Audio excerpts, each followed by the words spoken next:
sa Ginoo. Diri sa 1 Timothy chapter 2 verse 4. Gusto sa Ginoo kitang tanan maluwas aron masayod ta sa kamatuoran. Mga igsoon ko diha ni Kristo, ang Dios mahigugmaon ug mapasayloon kanatong tanan. Kung nakahinumdum ta ni atong September 30, 6.9 magnitude, di ba kasagaran nato mutawag na og Ginoo kung panahon na sa kalamidad, mutawag na ta Ginoo kung mag 50-50 na ta. Pero karon igsoon ang kaluwasan, naghatag kanato si Jesus Christ nagpakamatay sa krus tungod og alang kanato. Atong hinumduman ang iyang kamatayon ngadto sa krus tungod sa iyang gugma o tungod sa iyang gugma nga iyang gihatag kanato, iyang giangkon ang tanan natong mga sala. Diha nato mabasa sa John 3:16 kay gihigugma pag-ayo sa Dios ug gusto sa Ginoo kitang tanan maluwas.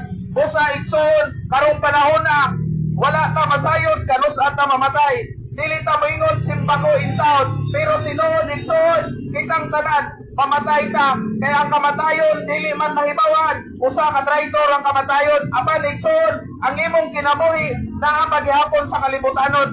Sa akong panahon igsoon na ako sa Ginoo sa kalibutanong mga kahilayan na ang tanan igsoon apan sa dihang gipahinumduman ko sa Ginoo niadtong September 30 gipukaw ko sa Dios aron sa pagsunod o pagsugod sa iyang kabubuton. Mga igsoon, diingon ang atong mga kaapuhan o lola o lolo nga kung mubasa kuno ta sa Biblia makabuha. Diingon diha sa Book of Revelation 1:13 nga blessed are who that readeth the word of God.